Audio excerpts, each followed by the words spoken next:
Welcome to Wednesday's edition of Big Blue Kickoff Live here on Giants.com, as well as the mobile app. He's Paul Dottino. I'm Lance Medow with you for the next 60 minutes as we are here to break down a lot that is going to be happening leading up to the NFL Draft. And the program is presented by Cadillac, the official luxury vehicle of the New York Football Giants. Multiple ways for you to interact with us here on the program. You give us a ring, 201-939-4513. You could also hit us up on Twitter, hashtag GiantsChat. And as a reminder, you can find the archive of this show and our entire podcast network on the Giants mobile app, podcast platforms everywhere, and at Giants.com/podcast. So we've got a very busy program. We're going to preview 3 different programs, all located in the state of Florida. And right off the top, let's put the Miami Hurricanes under the microscope. And to do that, we bring in former Miami and NFL center, who you can hear on the Miami Hurricanes radio network as their color analyst, none other than Don Bailey. Let's start with the Miami Hurricanes players, and I want to start at the safety position. They have 2 players at that spot, but let's focus first on James Williams. I think the one thing that jumps out, Don, about him is his long athletic frame at 6'4", 231. But where do you see his fit on the NFL level? Because he seemed to really make a name for himself more in the box, attacking the run, as opposed to a guy that could flourish in coverage.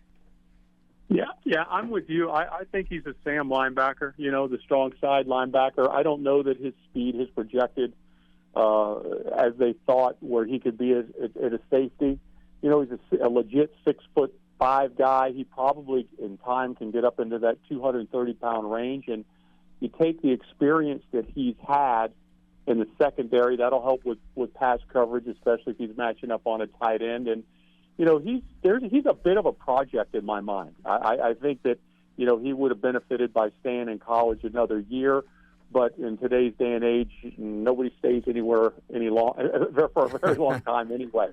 So I like it. I like him probably as a linebacker to begin with. I think wherever he goes, he's going to have to participate in special teams early on and just continue to get better, have a better understanding for the linebacker position. Well, with the sub packages that a lot of teams play most of the time anyway, or maybe for that matter a 3-safety look, that probably will bode well for him and give him a chance to get on the field, don't you think? Yeah, I do, but I also think he's the size, speed, and his ability, coming out of high school and what he's done in college is just too tempting for a lot of people to not take. There's not 6'5" guys that can run like that and still have a ceiling that they haven't reached yet. So I think he's going to be he's got a good chance to be a very solid NFL player, and he can be he's your Swiss Army knife. Really, you can put him anywhere you want. Which is obviously extremely appealing to NFL coaches at the next level, because if he's a good fit for whatever scheme they run, they can tap into his varied skill set. So their other safety on the smaller side is Cameron Kinchins. You think? Yes, on the opposite end of the spectrum. We're going from a 6'4", 6'5" guy to 5'11". But, here's an individual that was very opportunistic, Don. In the last 2 seasons, 11 interceptions. He also returned 2 for touchdowns. I don't want to say compare the 2 of them because obviously their frames are different, but Kitchens, can his opportunistic ways in your mind translate to the National Football League? Yeah, he's a football player. I think James Williams is still learning the game or learning to find his spot in the game, where Cam is going to come in. He's going to provide leadership. He was a captain here. The thing that impressed me most that the NFL people, I hope they realize, is that this was a guy last year that was leading tackler on special teams, and he would not, or 2 years ago, he would not be taken off special teams. He was committed to it, and that tells me you got a guy that'll do whatever it takes to win.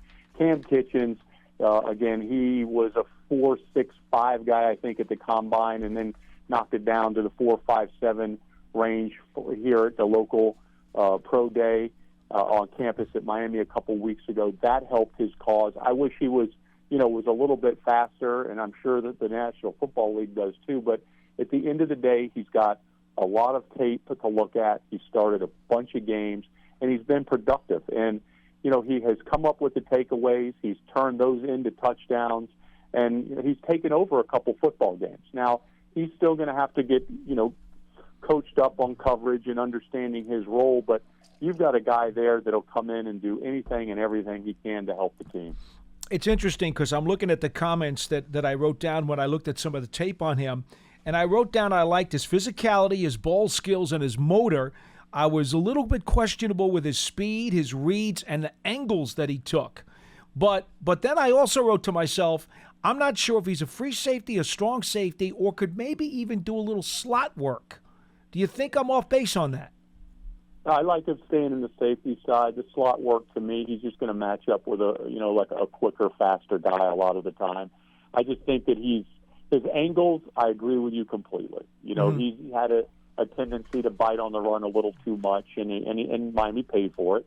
But you have to remember, too, again, a third-year player. That's the thing that I think, people from my era, we had fourth and fifth-year players. Now everybody's in a rush to get out in year 3, and, it really stunts their development, in my opinion. So maybe he needs to find some NIL money and could have stayed another year, and then he would have been. Then he could have polished up. Both those guys had enough NIL money. I believe. Did they? It but seems it ain't that NFL money. And that's where the differential is, which is understandable why they're leaving after their third year. I want to stay, Don, on the defensive side of the ball. Leonard Taylor III, interior defensive lineman.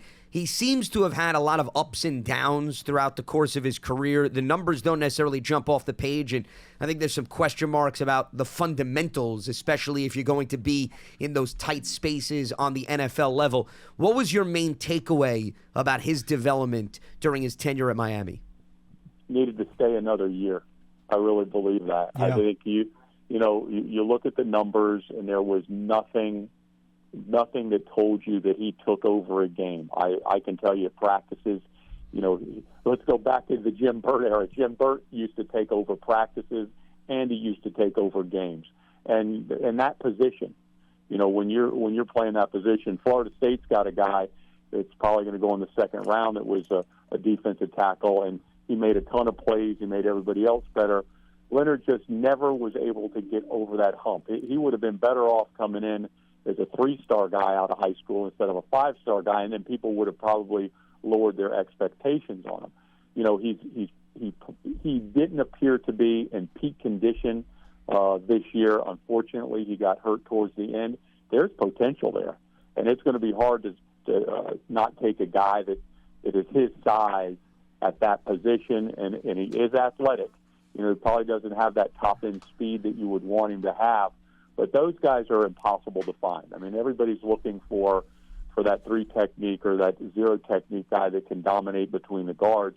And in time, I believe that could possibly happen for him. But if my advice would have been, you need to stick around and make sure you're in premium shape and you can win some football games single-handedly for Miami from that position. Had he stayed around, I would suspect he would have been better with his technique because I think he plays a little too high sometimes, and he also should have improved his strength, which may go back to what you said about the conditioning issue. Because I think as he goes to the NFL, and I wrote this down too, I don't know if he's a 4-3 tackle or a 3-4 defensive end. I'm not sure where he fits best, but he's going to need to pick his game up another notch to play either of those spots. The thing that, if you go back and watch the tape, Miami lost a couple defensive ends, and they really spent a lot of time in the odd front and playing some bear, where he was lined up over the center, and that's really where he played his best football. When he wasn't in the 4-3, and he wasn't lined up on a guard, and he had to look at guys coming at him from the outside or the inside. When he was lined up over the center, and that was his job, was to take care of the center, he really played some darn good football. So finding the right home for him, I think, is imperative. In my opinion, defensive linemen are almost impossible for people not to fall in love with them if they have any type of measurables. And he certainly does. And they're just going to have to understand that the best is yet to come for Leonard. I don't think saw the best of Leonard Taylor at the college level. The good news is, Jason Taylor was a defensive line coach. Joe Salave played 9 years in the league. He was as an interior defensive lineman, so he's been tutored extremely well, and he should be able to adapt. And physically, he'll hold up well enough. It's just going to give him some more experience to become a true NFL player. I want to go into your wheelhouse, Don, on the opposite side of the ball, 2 offensive linemen. I know the jury is out about whether or not one of them will even be drafted, and that's center Matt Lee. There's also offensive guard Javion Cohen, who transferred from Alabama. Big man, 6'4", long arms, and Lee seems to be a hustler, a hard worker, even though maybe there's questions about his lack of size at the center position.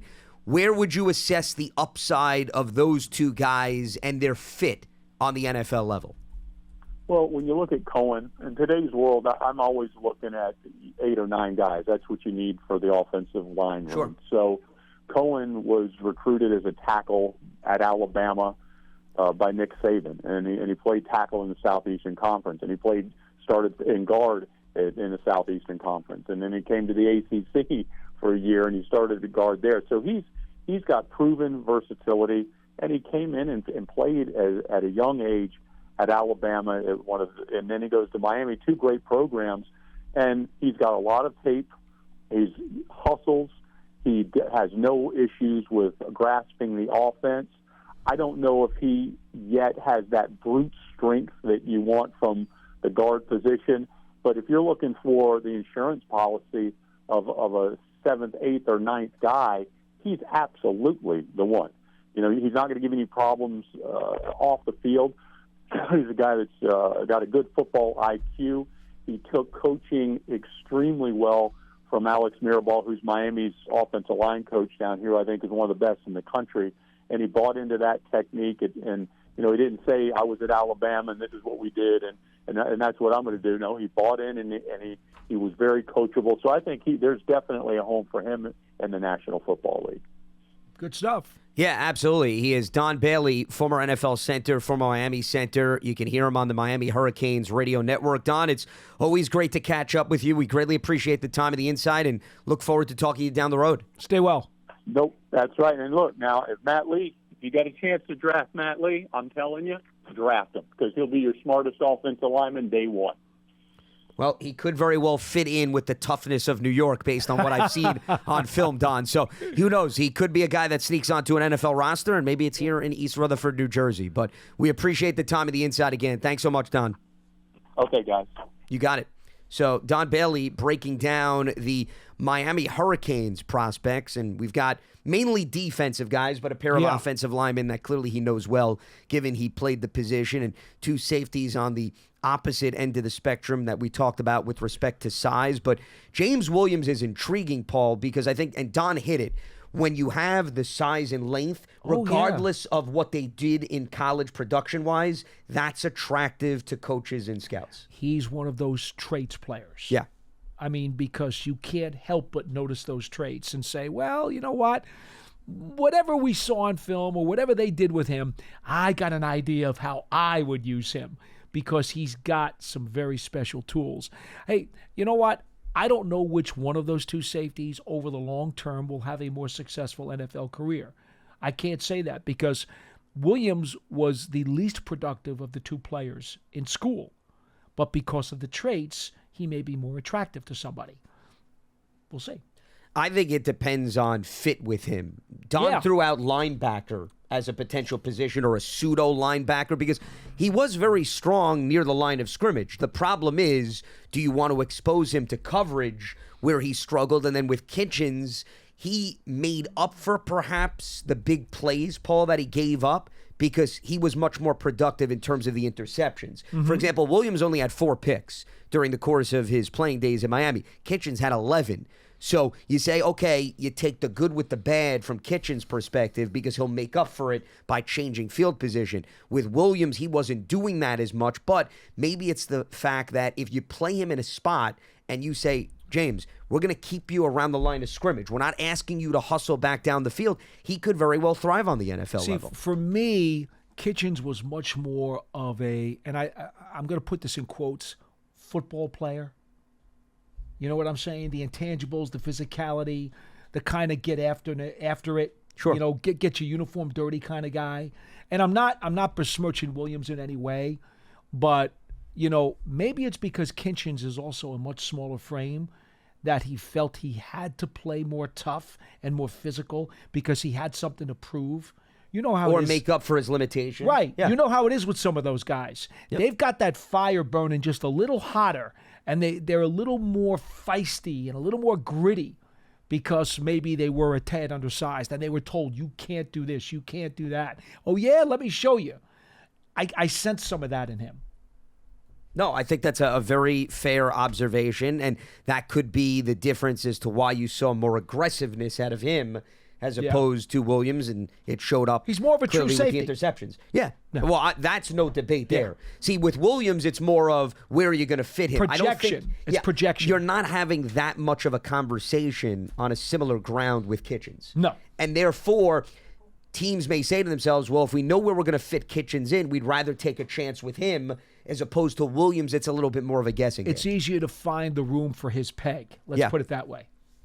So we're going to have Florida State and Florida coming up that we're going to put under the microscope. If you want to try to give us a ring in the meantime, we'll certainly look to squeeze you in as we move forward here on Big Blue Kickoff Live. Before, though, we open up the phone lines, one of the things that I did want to throw out, which was NFL news before we even came on, we got a trade. Doesn't Big necessarily NFL news. impact the Giants per se, but it impacts the AFC landscape and Brian Dable's former team, as well as Joe Shane, and that is the Buffalo Bills. So they're sending Stephon Diggs to the Houston Texans. The Bills are getting a 2025 second-round pick. The Texans are not only getting Stephon Diggs, they're getting a pair of draft picks with Diggs, which is crazy. They're getting a 2024 sixth-rounder and a 2025 fifth-round pick. So, that jumps off the page because not only are the Bills shipping off Stephon Diggs, but they had to add draft capital to make it perhaps even more appealing for Houston, which is a real big head scratcher. And now all of a sudden, and Paul, this is where we get into conversations about how it's not the quarterback on an island.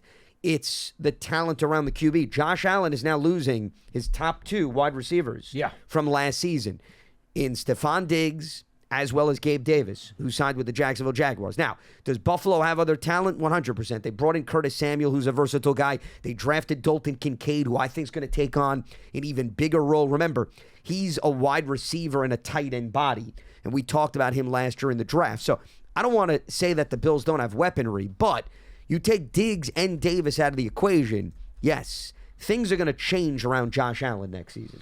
How about the fact that the Bills are now taking on $31 million in dead money this season under their cap? Yeah. Wow. Well, it also goes to show you, it seems like they wanted to part ways with him. I will tell you this, folks. Stephon Diggs is clearly one of your top impact receivers in the league. I don't think anybody would dispute that. But he was a little bit of a malcontent in Minnesota and forced his way out of Minnesota ultimately.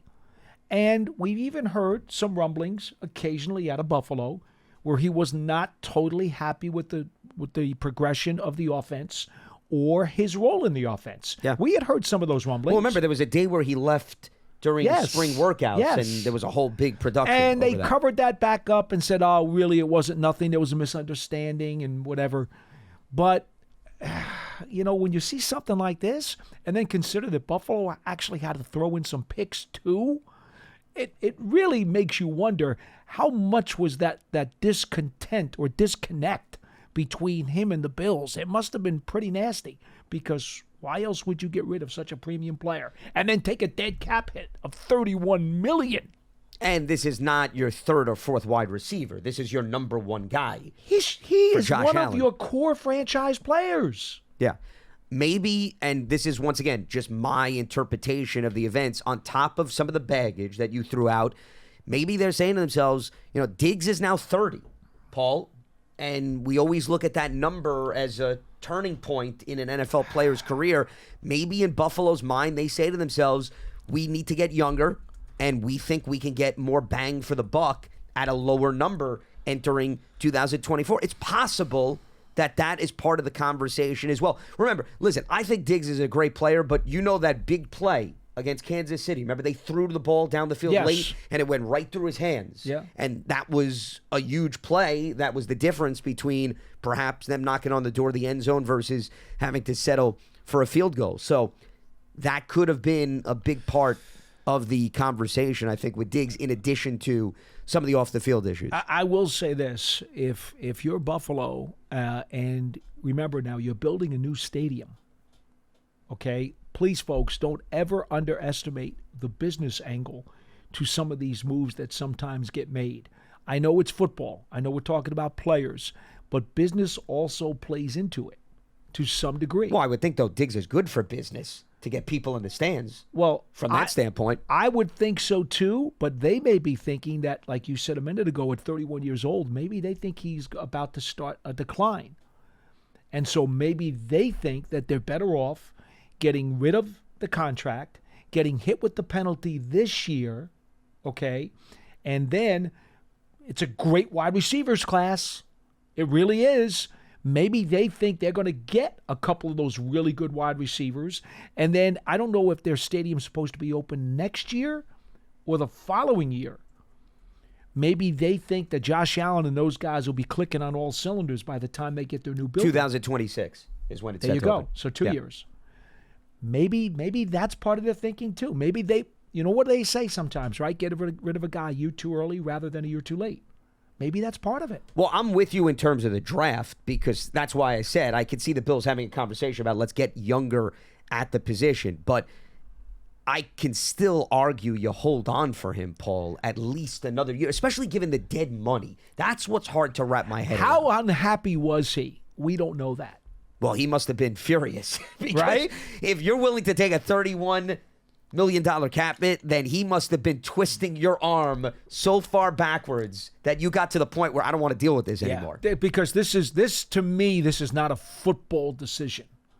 This has other stuff involved, because pure football on the field, who wouldn't want Stephon Diggs? No, you hold on to him. You make that sacrifice for pure football reasons. I'm with you. Yeah. I'm with you. But there's got to be other stuff involved here. There's got to be. But anyway. Well, and now on the flip side, C.J. Stroud gets a proven veteran on top of the young guys that are in the mix. You think he's happy today? I'm sure he is smiling ear to ear. And remember, he had an outstanding rookie season, and he didn't have a lot of proven commodities. Man. Now you give him that, I'm sure that he is going to be looking forward to the early stages of spring workouts. All right, we'll open up the phone lines, then we're going to turn our attention to the Florida Gators. We got Hugo in New Jersey on the line. What's happening, Hugo? Hey, good afternoon, guys. Hey, Lance, so last week we had a debate about the expectations for the offensive line, and I think we kind of agreed to disagree, I guess is where we ended up. But I did go back to John Mara's comments, which, by the way, your writers, Michael Ice and Dan Salome, have done an excellent job of describing his comments. And a few things in his comments struck me. One, he called the offensive line situation of the recent past ridiculous.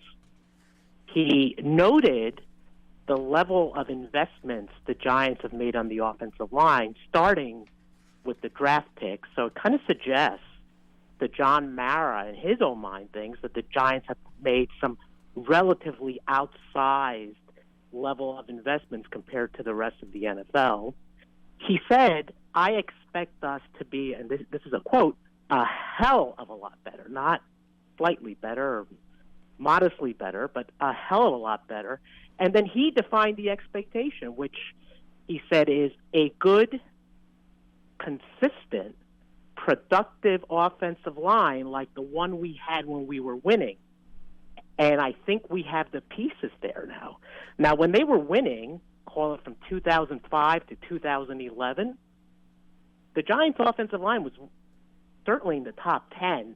So maybe I should modify my comments from last week that the expectation should not be top 5, but at least top 10 for these investments to pay off. So I think John Mara is more in line with my thinking than sort of where you were. But well, I mean, once again, I looked at John Mara as saying that the group has to turn things around if they want to win football games, and I think everyone would agree with that assessment. But what you quoted, nowhere did he say that he expects the Giants' offensive line to be the Detroit Lions' offensive line, and we're going to be talking about them in the mode of, the number one or the elite group. You threw out the Detroit Lions, last week. That's where the issue was. So that's where I had a problem.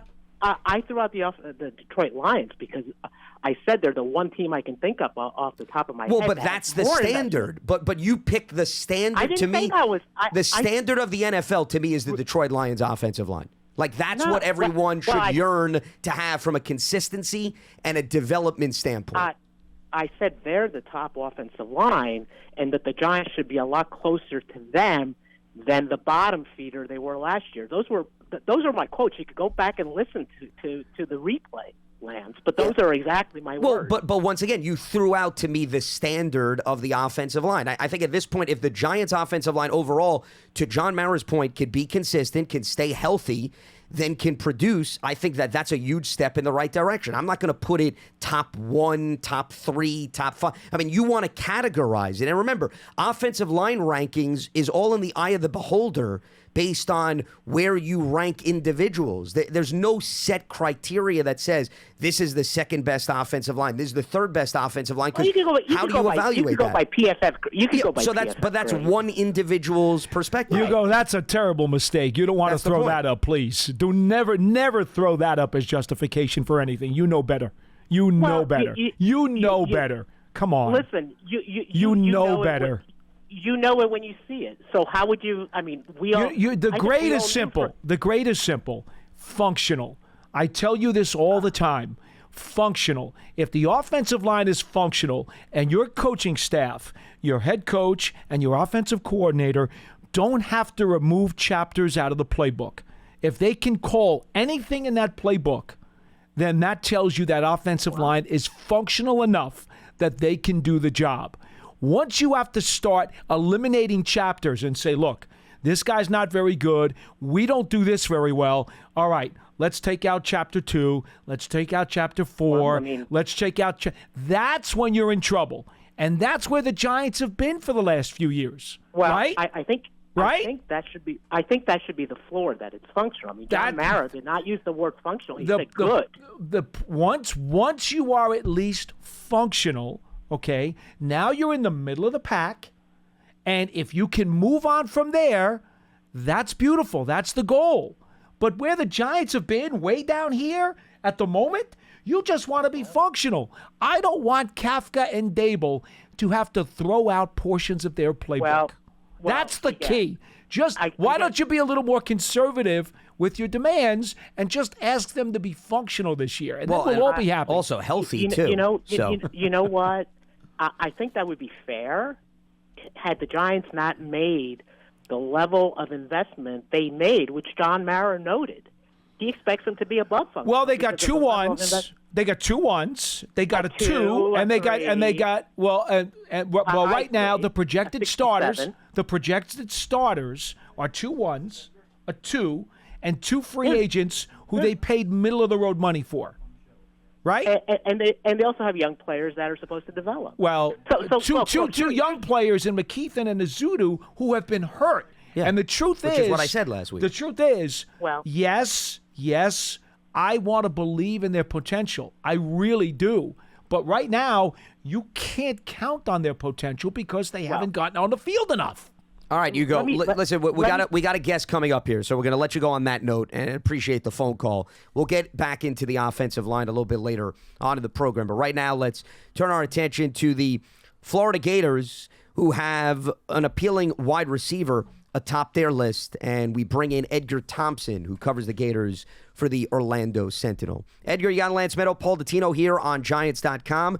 Greatly appreciate the time. Hope all is well. How's everything on your end? Oh, it's fantastic. Today I won't be doing this interview from the elliptical machine or wherever we were last time. But, thanks for having me, man. It's our annual little breakdown of the Gators. It's not going to be a long one. There's not a whole lot of guys. No, well said. Absolutely, Edgar. And that's why I want to start with the guy atop the list is Ricky Pearsall, their wide receiver, 6'1", who I thought was very impressive at the Senior Bowl in terms of his production and you see what he could do in terms of catching the football and doing damage. But, maybe there's some question marks about lacking the quickness and the speed. Where did you see him thrive the most in terms of how Florida utilized him within the Gators program?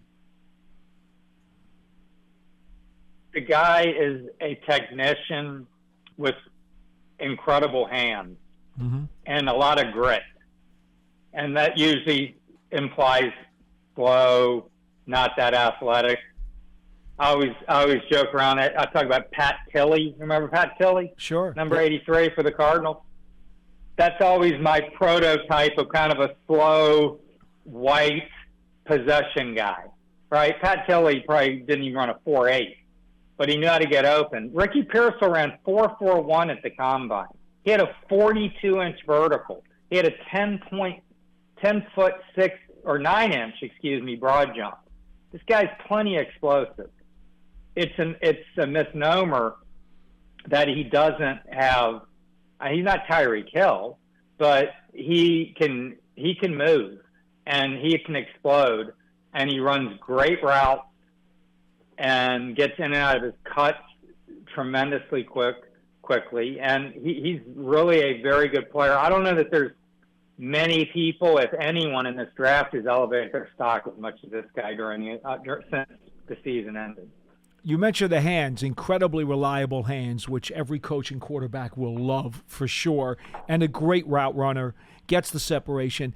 My complaint, which is why I think he's probably a late second rounder for me, is that he's going to have to get a little stronger, because in the NFL there are going to be defensive backs who are going to try to get physical with him and muscle him and give him a real hard time as he's trying to make his catches or even get off the line.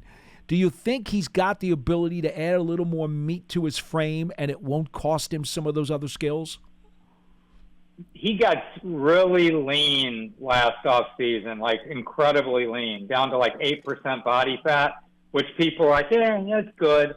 Yeah, go get your body fat count taken. I mean, 8% is like nothing. And I thought he almost got too lean, to your point. Mm-hmm. He did 17 reps at 225, which I personally feel for a 190-pound guy is more than enough. That's strong.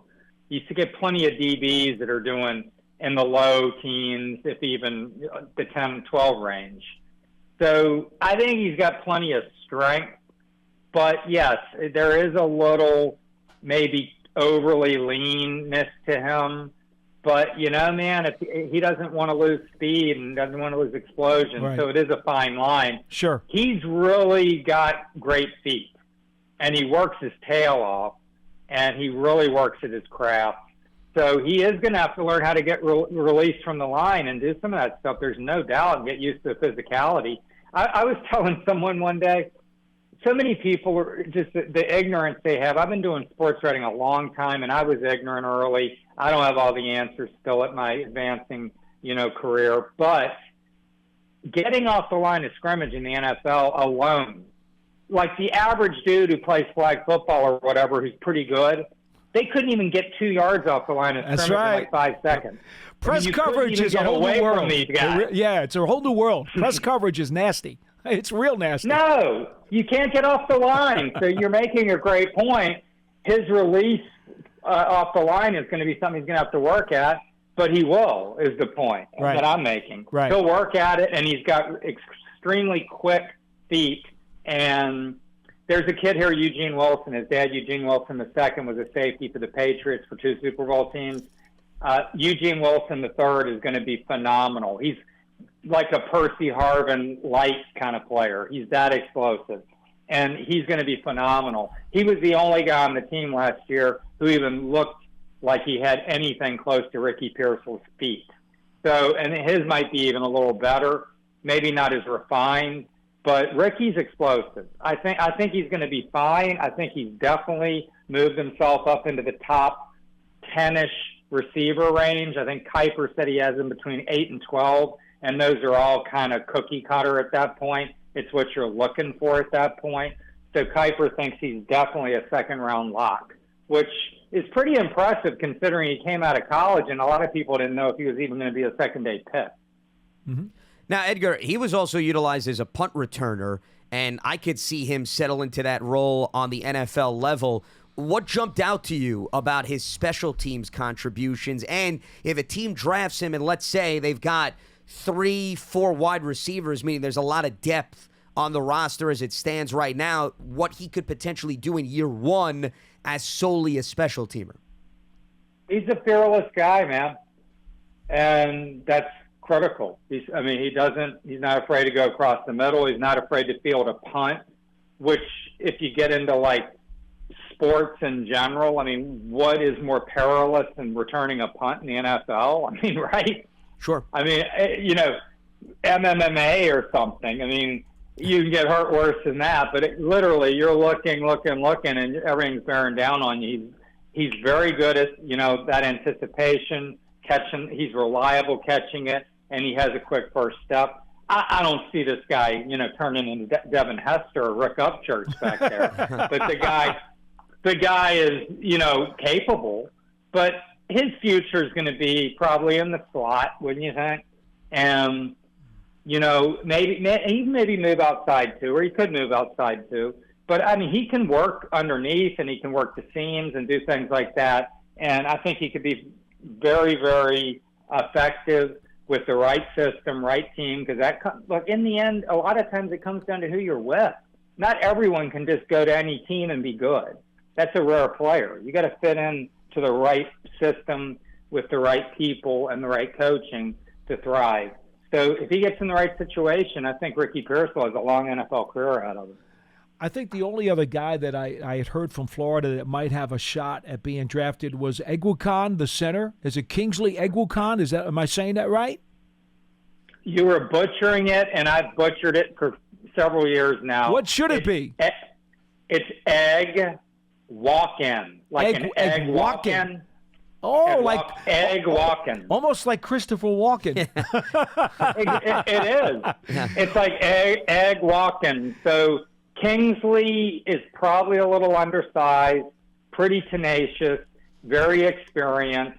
Played last year with a high ankle. He suffered sprain midway through camp. It really threw the continuity of the line off. The Gators line was not good last year. Struggled to run the football, struggled to protect Graham Mertz, who does probably hold the ball a little bit and doesn't have the mobility, certainly, of Anthony Richardson prior year. But he didn't really get a show last year. That hurt him. And what he did show, he was probably injured a lot of the time. So it's a big he's probably going to be a late-round guy, and he'll certainly get a shot in a camp. He's confident. At Pro Day, he's talking about the 10-year NFL career and how he's ready to come take someone's job. It's like, okay, I don't know about all that, but he is a bit undersized at 6'3", like 305-ish, which sounds big, but, these centers are getting pretty big these days, and he doesn't have the stature and the base you might think you want. But I don't know. We'll have to see, man. The guy's played a lot of football. He's going to get a shot, and we'll see if he can back up, his words, because he spoke very confidently at Pro Day. Beyond that, they got nobody. And what I would say about that, fellas, I've defended Dan Mullen's time here at Florida in a lot of ways. The recruiting certainly lagged. There were some things that certainly didn't handle well, especially that COVID year, some of his statements and things. He's an incredible schemer, play caller, etc. But the whole organization, he kind of let deteriorate a bit. But, man, when you go to Pro Day and there's no one there that Dan Mullen recruited other than Kingsley Walken, then you start seeing what the rot of the program was that Billy Napier walked into. There just wasn't a lot of depth of talent here. Well, and I think that's fully documented based on only two players that we brought up in this conversation entering the 2024 draft. He is Edgar Thompson. He covers the Gators for the Orlando Sentinel. So, Edgar, the good news is we'll let you get back on the elliptical for the rest of the afternoon out here. I wish I could handle that. All right, guys. Thanks for having me. Thank you. You got it. Our pleasure. Take care. That is Edgar Thompson breaking down the Florida prospect, I should say, in really Ricky Pearsall the wide receiver, and we'll see whether or not Egg Walken has an opportunity Pearsall can at play. the center spot. He He can can. play. Listen, I He can remember play. when John went down to the Senior Bowl and we were having our conversations, I brought him up multiple times because every time you'd watch practice, he'd make a play. He would do something. And I'm talking about, I know there's questions about speed. That's why I brought it up. But, Paul, he was getting past whoever was on him one-on-ones, and they were throwing it to him, and he was making those catches, whether they were contested or not, in the end zone. So I actually think he's a bit underrated. And I think he could very well be a pleasant surprise in the NFL, depending, of course, to Edgar's point, where he winds up. Yeah. If he is able to develop not only a chemistry with his quarterback, but find a system that is able to get him isolated on guys, he's going to wind up being a target of a lot of key passes in the NFL. I agree with you. I also like the fact that, let's say he goes to a place, once again, they have an established receiving corps, so you use him on special teams for year one. Yeah, you could. And then all of a sudden, you have his role grow on offense. How many times have we seen that? Not a fit, though, for what the Giants need in their wide receiver room, to be honest. Sure. I think they need more of a skyscraper or more of a smaller guy who's got unbelievable speed and quicks, unlike this guy who's more of a precise route runner and more of a hands guy. You know, he brings NFL skills to the table, but I don't think they necessarily fit what the Giants need right now. Well, they also brought in Isaiah McKenzie and they have Gunnar Olszewski. So if you're even looking for, once again, my thought process, you have two guys that can return the ball. Right. So I don't even know if there would be an attractive spot for him from that standpoint. But once again, somebody is going to grab him, and I think somebody will have him make contributions immediately, depending on how they could utilize him. So we're going to turn our attention momentarily to Florida State, though. In the meantime, a few reminders here with respect to the upcoming season, as well as our programming, the Giants Huddle podcast. You can check that out. Search for the Giants Huddle and subscribe on your favorite podcast platform. You could also go to giants.com/podcast. As we look ahead to the 2024 season, you could take your fandom to the next level, a season ticket membership. Stay connected to the club all year round, not just on game days. Memberships are now available for the 2024 season. To learn more about all the exclusive member benefits, visit giants.com/tickets.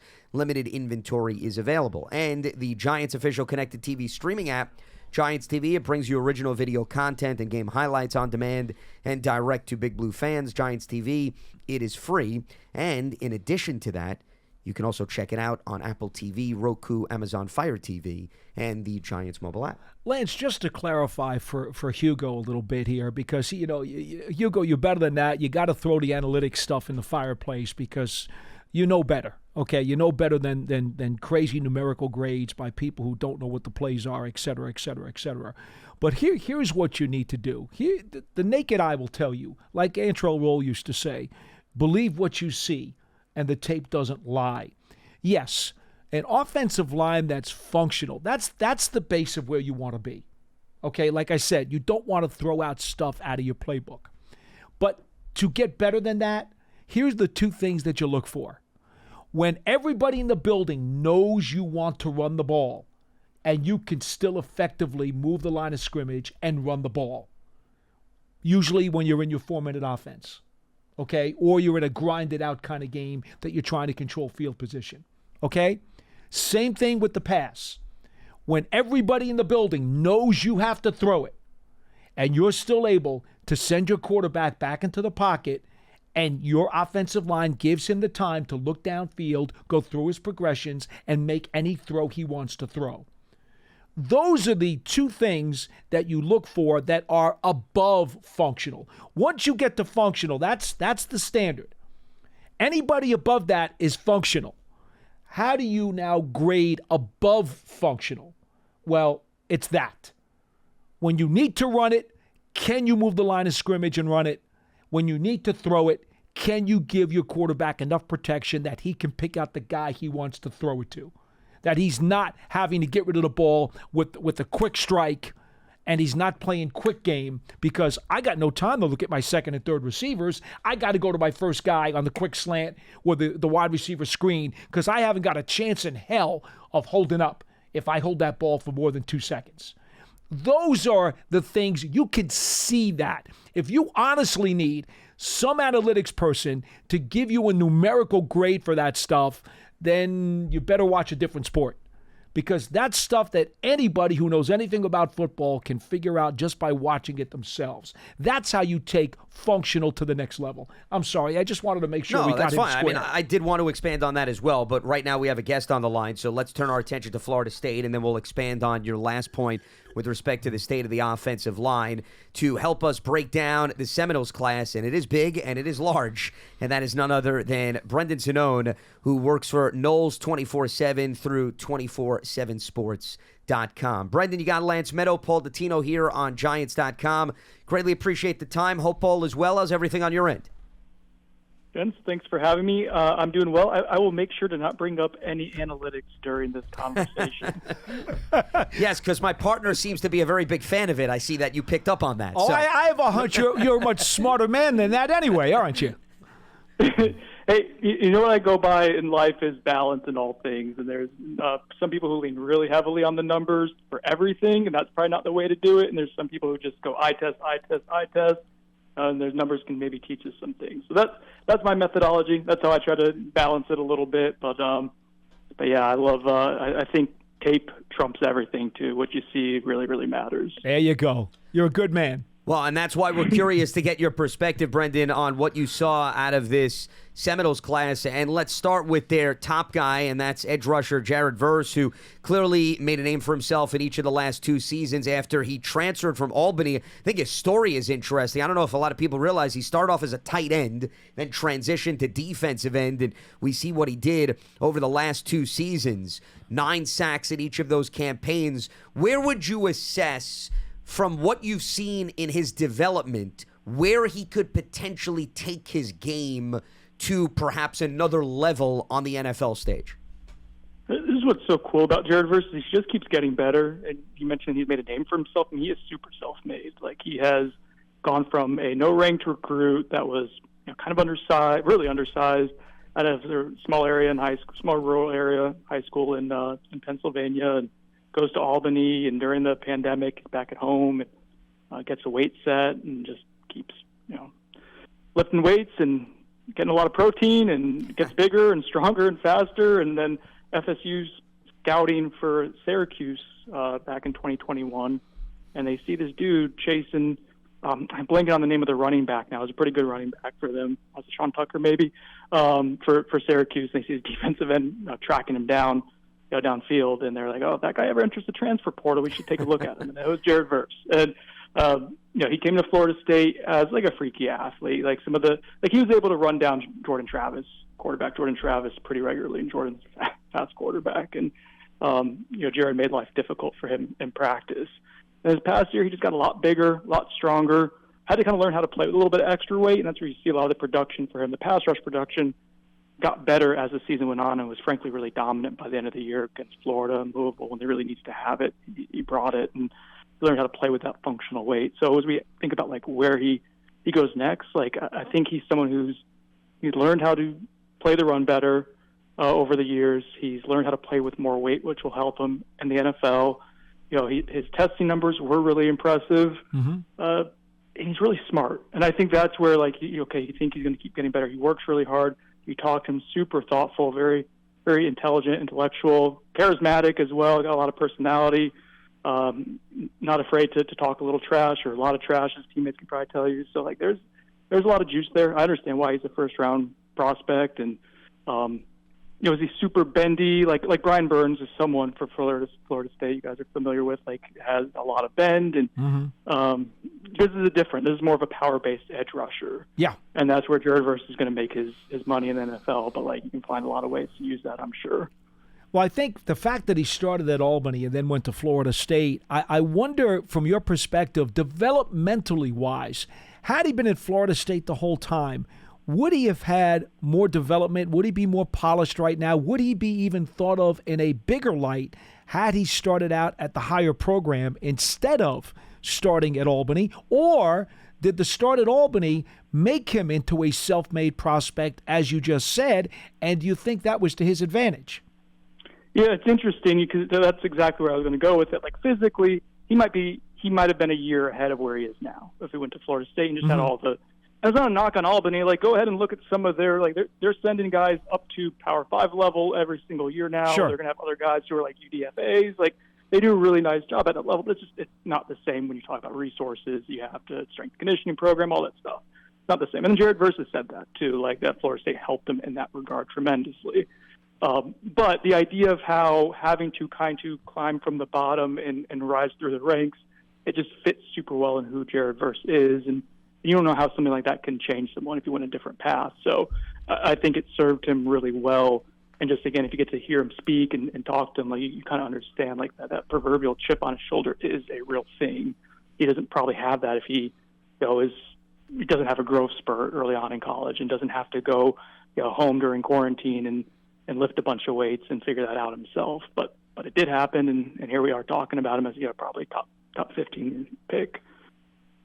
I want to jump to the cornerback position. I'm going to group two guys together. I know they're not necessarily going to be drafted in the same category, but you have Renardo Green and then you have Jarian Jones. Green stood out, Brendan, for how he defended the LSU receiving corps. And there may be a guy that the Giants draft at number 6 by the name of Malik Neighbors, who Green really made a name for himself to continue that theme as we were talking about with respect to Verse. And then Jones, I guess my bigger question is, where do you see his fit? Is he an outside guy? Is he a slot guy? Because he doesn't necessarily have the best overall speed to keep up with guys, specifically on the exterior of the football field, it seems.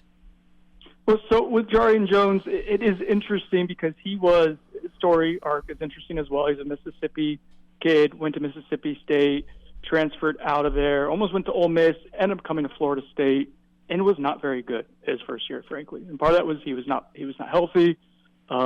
He played through that and was one of the worst graded cornerbacks in college football. And they stuck through with him, and he dealt with injuries like in off seasons, both like before 2022 and then before 2021 as well. And he's just never really healthy. And midway through 2022 season, he was playing outside corner. Kind of figured it out, started making plays, and ended up doing really well that season. They decided to move him into the slot this year, and he was just really mature and showed that maturity. And they also played him a lot on special teams, and he was willing to do everything. And he's got good length. He is about 6'1" or so good length for a slot corner. He ran a 4.38 40-yard dash, I think, at the combine or around there, and that surprised me. He had good speed, but not – I didn't think elite deep speed, but apparently it's there. I think he has the ball skills to even play safety. So, I think an NFL team with creativity, with aptitude for versatility, would find some value in Jarian Jones. And again, there's a maturity level that he matured in his time at Florida State and kind of grew into a really thoughtful young man, and that was cool to see. Renardo Green's just a dude. He is not the flashiest cornerback. I think even his 40 time was just a shade under 4.5, and they didn't have a ton of interceptions. And again, there's other corners who are going to put more robust numbers and maybe look the part a little bit more than him. But he's so technically sound. He is insanely gritty. He relishes contact. He loves that part of the game. Press coverage, his numbers in man coverage are really good. And he was always up for, like you mentioned, Malik Neighbors. He was always up for a challenge and a tough assignment. One, his kryptonite's kind of weird. It's just fade routes in the end zone. He has a hard time with, and if that didn't exist, I wouldn't know really what the flaw is in this game. But I'm really high on Renardo Green. I follow the draft, nerd out with that stuff pretty closely. And there's a lot of people who have him as a second round pick, which going into the season, I didn't think that would be quite the case because I didn't know what the athletic upside was, but. The film was really good. The numbers backed it up. He tested well enough. He's a lot of fun because he's so solid at everything. And again, that physical mindset is something you really can't coach. He's a lot of fun. Well, it is a deep draft in corners, and I do expect those guys to certainly get some interest. I'm a big fan of Braden Fisk, the defensive tackle, who, you know what? He's going to have to add strength in the NFL, but who doesn't? Especially if you're playing in the trenches. His technique, got to polish that up. But again, who doesn't have to do that? Plays a little bit high because obviously he's got a big frame. But he does so many things well. He's a gamer to me. There's a guy, okay, I'm really going to be keeping an eye on him when he gets into an NFL training camp. I think he could be a really good 3 technique in the NFL. How do you see it? Yeah, I think 3 tech is probably where you want to play him, and he's got some. It's fun if you go back and even look at some of his film when he was at Western Michigan. They would put him, on the edge sometimes as well, and they would kind of go with 3-man fronts, and he'd wreak some havoc there too. And they did do that in earlier downs too. And when I say wreak havoc, it was against like Power 5 teams, like I think Pittsburgh and Michigan State. And those were some of the things that made him a coveted recruit when he entered the transfer portal. That's another self-made guy. Like, he was not a highly ranked recruit out of I think it was Michigan City, Indiana, or Indiana City, Michigan. I can't remember. But he's from up somewhere where it was really cold. FSU's coaches had to go up there and recruit him in the freezing cold in the winter. You were right. It's Michigan City, Indiana. I just looked it up. Michigan City, Indiana. Yes. Okay. Yeah, it was I think it was by one of the lakes too. Like, I just remember the FSU coaches. What do we do? Like, this is crazy to be going up here in December. But it paid out. It paid off for them. Worked out pretty well. And he was a really, again, another undersized high school recruit who just grew up in college. And that's those kind of guys sleep through the cracks. You see him now. Did he grow? That's a bit of an understatement. But, man, I love the way he moves. His athleticism, it tested that way, too. Like, he ran at the 4.7. But you guys might find this fun. Like, he used to race Mike Norvell, FSU's head coach, before every practice. They would run 100-yard sprints. And Mike Norvell is a former college wide receiver. He's 40 years old. Like, he's in decent shape at 40 years old. Great shape for 40 years old. I wish I could run 100 yards. And they would sprint.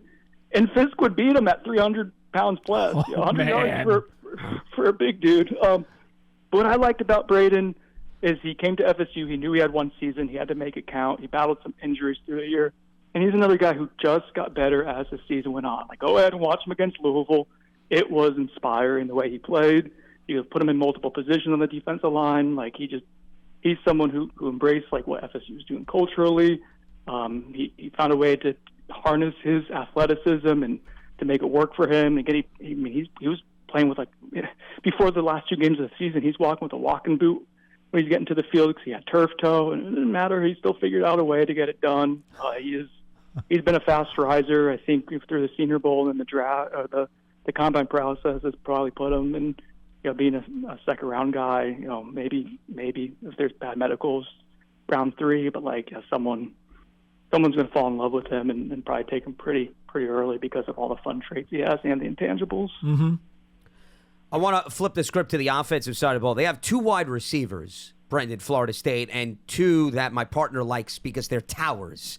And Keon Coleman, 6'3", and then Johnny Wilson, 6'6". There's even talk that maybe Johnny Wilson can entertain tight end in the NFL. But, the $1 million question is, okay, you're tall, but can you then use that height to your advantage? So that's my big question with both of these individuals. We talk about catch radius. We talk about size. Did they maximize, in your mind, the frame, or do the way that they play, it doesn't necessarily equate to the intangibles that they showcase? So Johnny Wilson, I'll start with him. Yes, he is 6'7" legitimately, and the wingspan is unprecedented. It's freaky, 99th percentile type of stuff, hand size as well. And he's really bendy at that size. The speed is pretty good at that size too. You mentioned catch radius, it's there. The one thing with Johnny at times is the concentration drops. Yeah. That's been an issue with him throughout his career. And I will say that was an issue early on this past season. He cleaned that up a pretty good deal as the year went on, if you're looking for a positive trait to figure out. But also that also hurt him at earlier points in his career as well. So it's not something I would dismiss as a one-off earlier in the season that's happened in 1 or 2 bad games. But the tools, the ability to go and get the ball and just be, I can't tell you how many times in practice, he'd be covered. It did not matter. He would find a way to go get it. And again, the athleticism goes within that size. You can't teach that. It is what it is. So, yes, he's a guy who is super intriguing. And is he a tight end? Is he an outside wide receiver? I will say he blocks really hard on the perimeter. So that is, if you are thinking about making him a flex tight end or whatever, that is a point in his favor, that he will try out there. He will care about that. Keon Coleman, to me, is polarizing because you see what his A game is. Go ahead and watch LSU. He dominated that game, and that was LSU's secondary before it was just ravaged with injuries. And there's other freaky moments where they put him at punt returner and 6'4", 220 pounds moving like that as a returner. Like, okay, that's different. The testing wasn't great for him. He ran a 4.6 40-yard dash, but GPS testing says otherwise. He can move during games, and the eyes again. Back to that point, eye test tells you he can move when he gets into the open field. He did battle an injury that was not disclosed for about half the season. I think that really, really kind of hindered some of his explosiveness, forced him to kind of just be a contested catch guy, and he frankly, his contested catch numbers were much better at Michigan State than they were at Florida State. They tried to kind of force feed him in traffic. It just became a really inefficient play for Florida State and for Keon Coleman. I know some of the numbers lovers like to say there's not a whole lot of positive success rate routes for him, but then you watch when it's good, and it is really good. So I don't know how to quantify Keon Coleman and how to grasp it.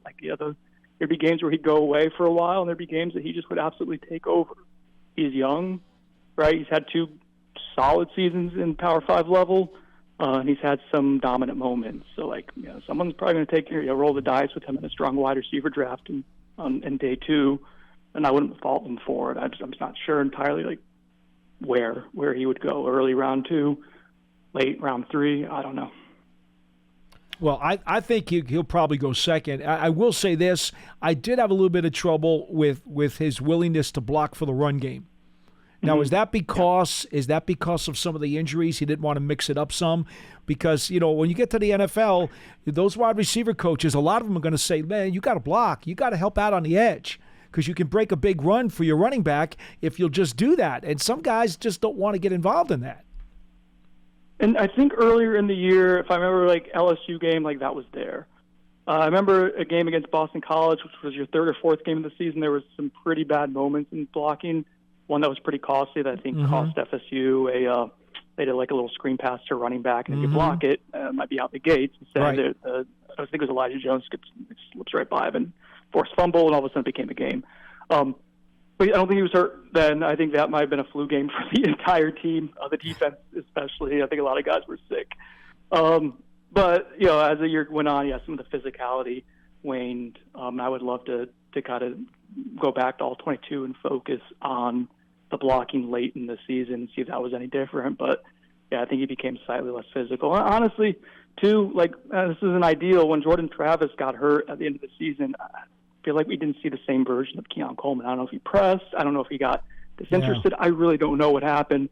But I feel like when those final few games, he might have been trying to do too much at times and started getting frustrated then with some of the younger quarterbacks. And just it was not the same threat that it was earlier on in the season, unfortunately, for Florida State. And offense kind of bogged down consequently.